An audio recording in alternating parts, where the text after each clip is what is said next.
بعض لوگ خلافت کے بحث میں پڑ جاتے ہیں کہ آپ صلی اللہ علیہ وآلہ وسلم نے حضرت علی رضی اللہ عنہ کو خلیفہ بنایا۔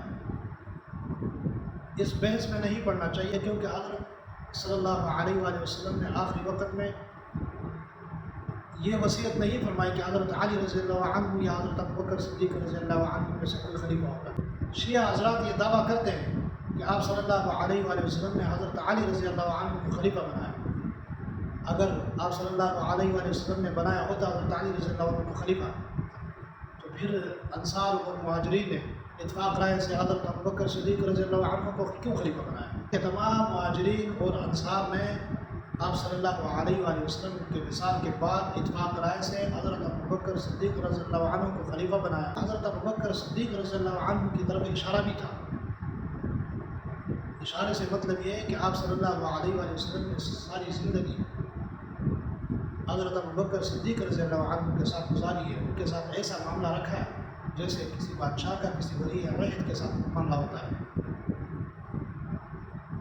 تو حضرت ابوبکر صدیق رضی اللہ عنہ کی قرابت آپ صلی اللہ علیہ وآلہ وسلم سے بہت زیادہ تھی، رتبہ مرتبہ بہت زیادہ ہے آپ صلی اللہ علیہ وآلہ وسلم کے بعد حضرت ابوبکر صدیق رضی اللہ عنہ کا۔ تو مہاجرین اور انصار نے اس لیے آپ صلی اللہ علیہ وآلہ وسلم کے بعد حضرت ابوبکر صدیق رضی اللہ عنہ کو خلیفہ بنایا۔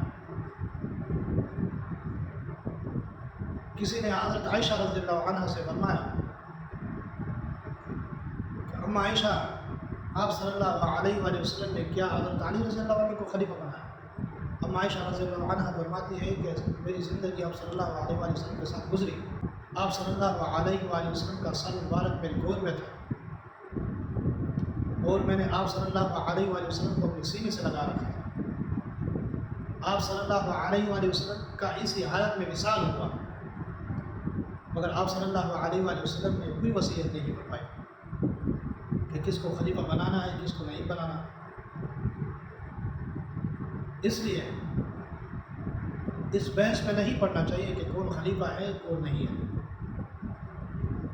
جب اتفاق رائے سے خلیفہ مقرر ہوا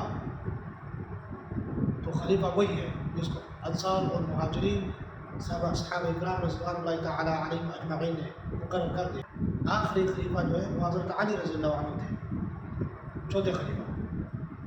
اس میں کوئی قباحت نہیں ہے، نہ اس میں کوئی بحث کرنے والی بات ہے، نہ بحث میں پڑھنا چاہیے۔